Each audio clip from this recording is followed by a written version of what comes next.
Hello everyone. In this lesson we're going to talk about CSS selectors, which we introduced in the last lesson, but we're going to dig deeper into it now. Go ahead and right click on your CSS folder and choose new file and create a file called selectors.html. Okay, and then go ahead and put in the starter code, the HTML5 code snippet.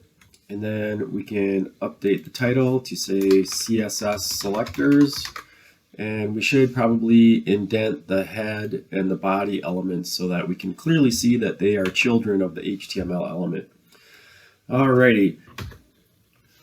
First we'll talk about type selectors. And let's put an H1 element right first thing inside the body element. And we can just make it say CSS selectors. And now let's target this H1 element with some CSS code here. So we talked about different ways you can put CSS code into a page, and the best way is to use a style sheet, a CSS file. But when we're just coming up with sample code, I think the easiest thing to do is to add a style element inside the head. So put your cursor right there underneath the title element and then type in style and hit enter. And we'll put all of our CSS code right here inside the style element like so. Okay, the first type of selector that we're going to talk about are what we call type selectors, or a lot of people will just say tag selectors, because what you do is you target an element by its tag name. So here we're going to target this H1 element. It's got a tag name of H1. And so what we can do is we'll start our rule set off with a selector that looks like that, H1. And then we put a pair of curly braces and then split those curly braces apart. And then we can add our rules here. So why don't we go ahead and set the color property to blue. So color colon blue semicolon. And then on the next line down, we'll just set the font family. Now we haven't talked about some of these properties that we're setting. But we'll get into those later. But this basically sets the font type here. Let's set it to Helvetica. Whoop, actually, VS Code is putting that extra stuff in there, which is fine. But just to simplify it, I'll just set it to Helvetica like that. Okay, so this is our first and easiest type of selector. You just specify a tag name, and then all of the elements on the page will receive the rules that are inside the rule set right there. So go ahead and save this with Control S and then open it up in the browser. And mine came up in my other monitor, so I'll bring it over here. And there you should see that your H1 element is blue and in Helvetica font. Now if I had more H1 elements on the page, those would also be blue and displayed in Helvetica. So what you're doing here is when you use a type selector like this or a tag selector, you're targeting all elements of that type. So that's the easiest selector. The next category of selectors is one that's really common. It's called a class selector. So let's see what that looks like right here. Put your cursor underneath that first rule set, and let's add another one right here. And be careful of your indentation. We want to keep our code nice and neat. Okay, so class selectors always start with a dot. That's just a syntax rule. So we're going to type in dot, and then you usually get to make up your own classes. I'm just going to call this warning. Okay, and then we have our curly braces, and then we can split those apart. And let's put some rules inside of here. So we'll set the color property to red. Red is usually like a warning color. Okay, now what this means is that we're going to be targeting all elements that have their class attribute set to warning. So class selectors start with a dot, and what they target is anything that has its class attribute that matches whatever comes after the dot. So let's put something on the page that will match that here. So here, I'll just put an H3 element, and I'll just make it say danger. Okay, And now in order to match the selector, we have to set its class attribute equal to warning. Okay.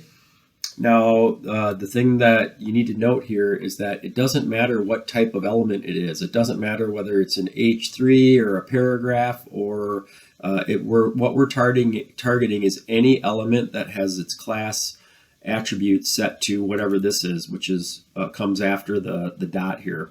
So I'll go ahead and just add a paragraph right here. So, and I'm going to give that paragraph also a class of warning. So, and the content inside the paragraph, I'll just make it say this is a warning. Okay, now both of these elements match our selector here, so they should both have red text color here. Save that, go back to the browser and reload the page, and there you see that our H3 and our paragraph are both in red here, and that's because they both have that class attribute that matches the class selector.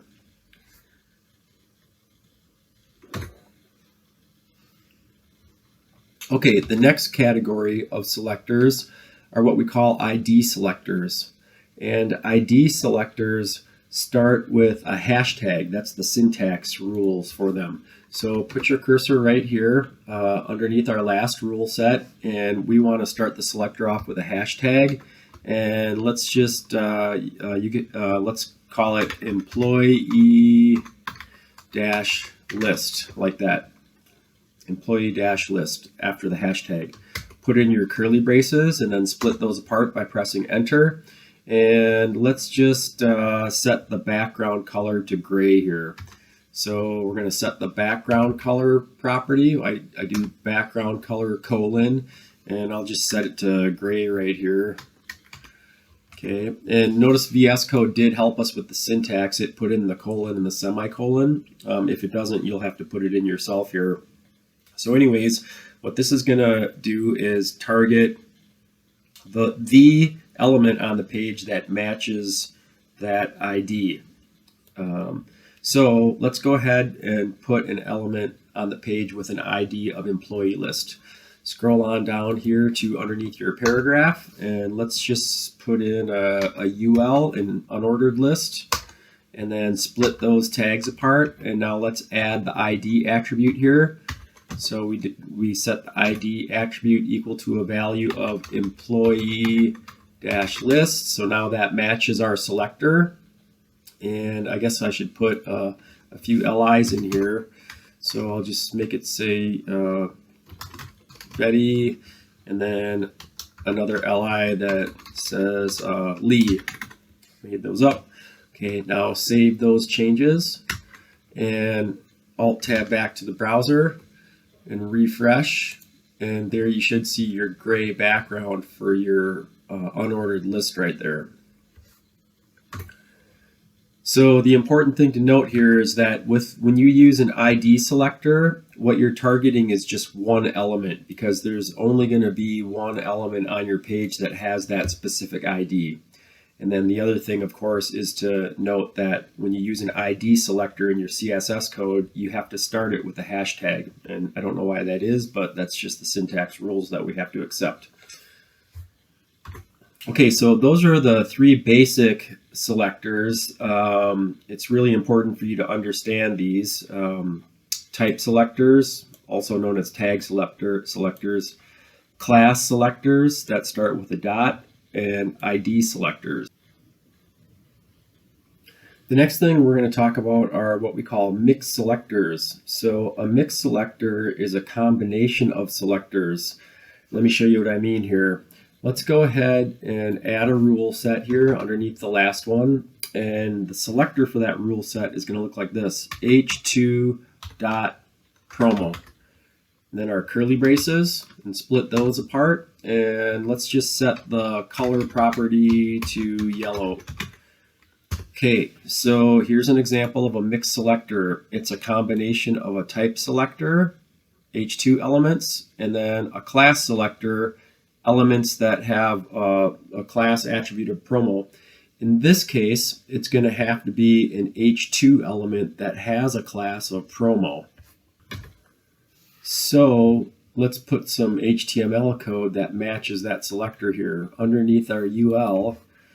In order to match the selector that we just wrote, we would have to have an H2 element.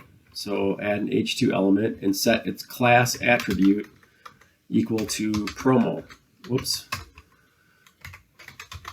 There we go, like that. And then I guess we can make it say this is a big promo for the content. Okay.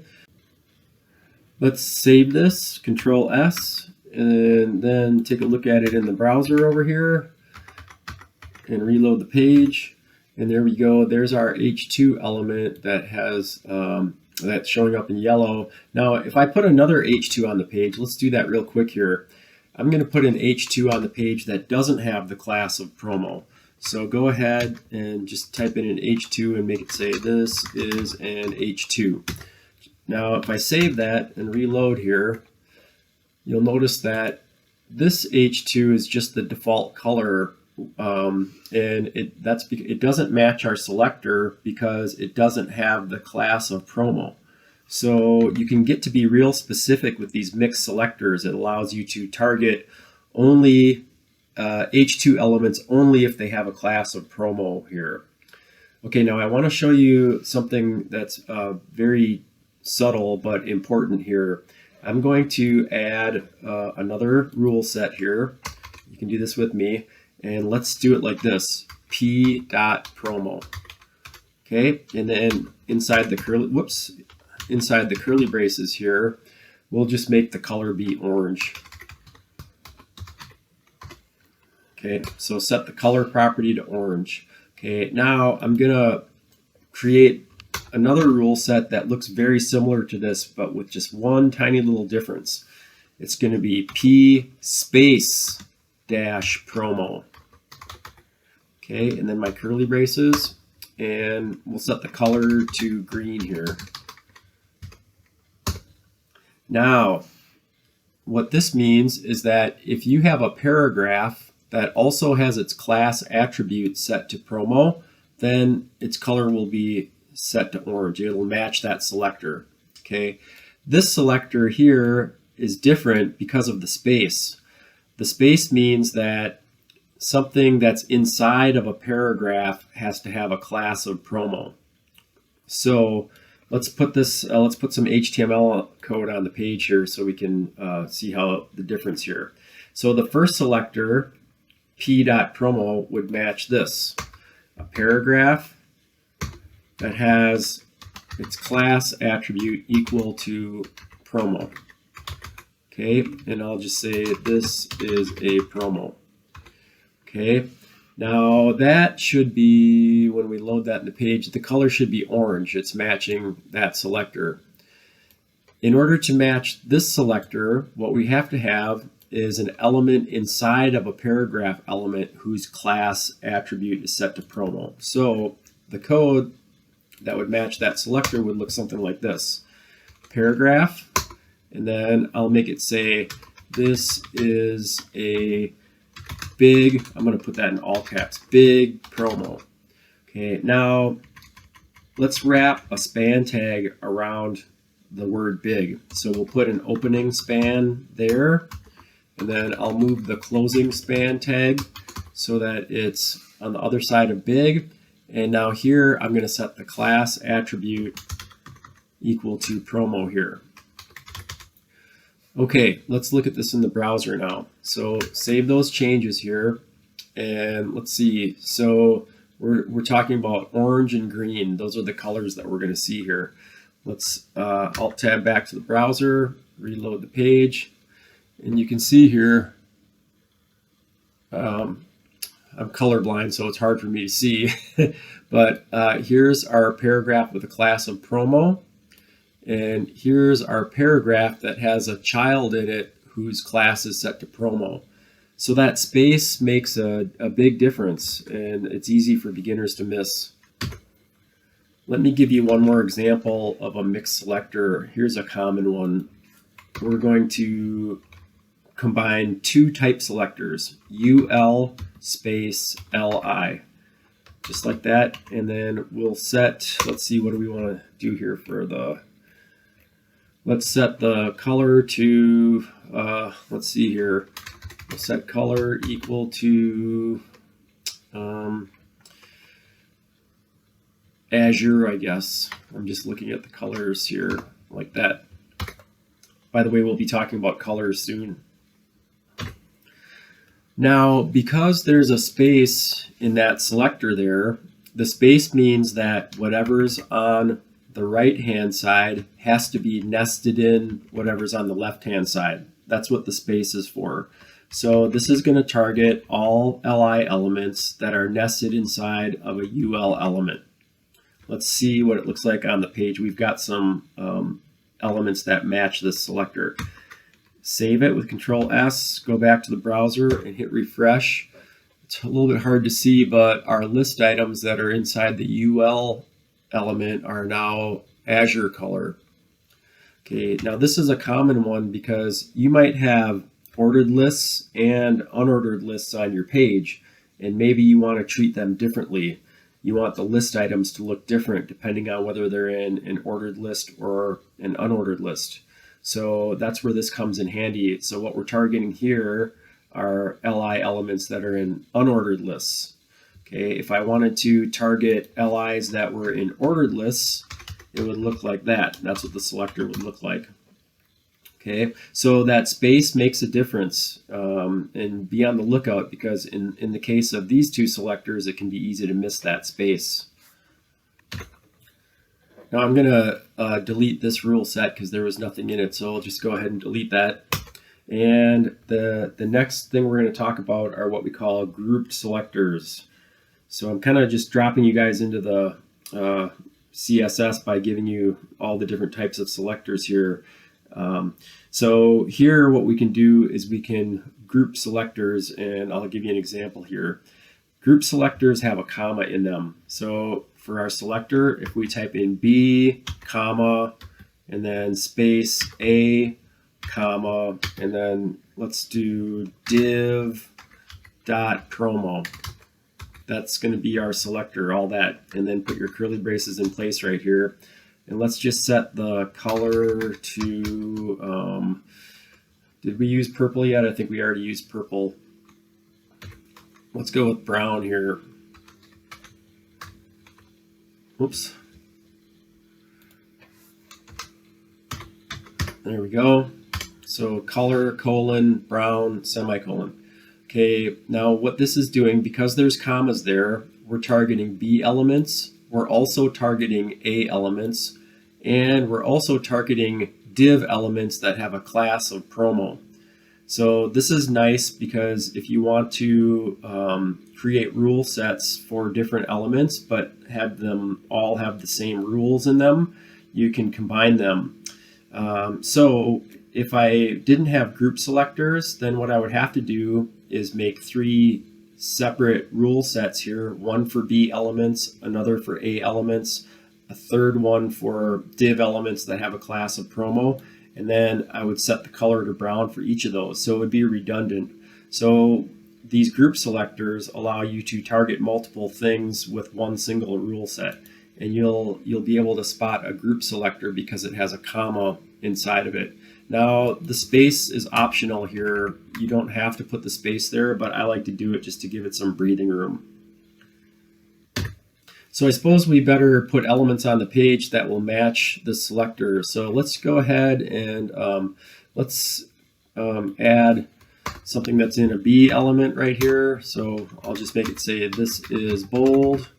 And then what do we have next here? A elements. So I'll go ahead and just add an A element here. And I'll, if you don't have an href value for an anchor, you can just use a hashtag. I think I might have mentioned that before, but I'll say this is an anchor or a hyperlink. And then the last one is a div with a class of promo. So we'll put a div in place here, and then I'll set its class attribute equal to promo. and then I'll make it say this is a promo div, like that. Okay, now all of these should be brown because of our grouped selector that we used with the rule set here. So I'll go back over to the browser after saving my changes, and they should all be brown, and I think they are. It's hard for me to tell. Now here we have two inline elements that are placed together here, the B element and the hyperlink, the A element. Those are inline, so they're lining up side by side. But the div is a block level element, so it's occupying an entire line here.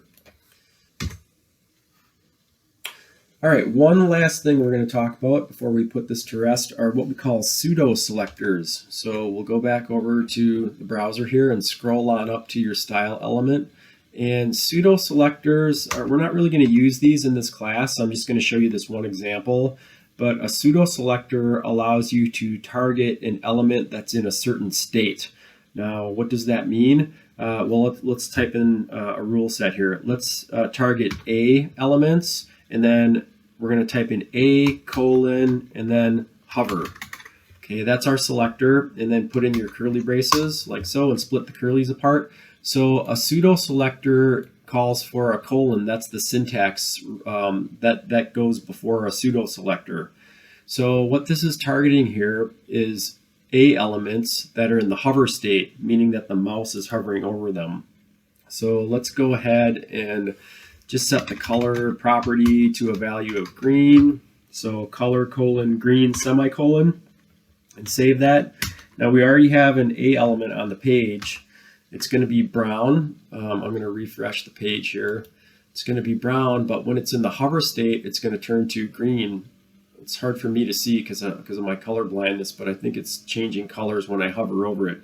So pseudo selectors allow you to target elements that meet a certain condition or are in a certain state.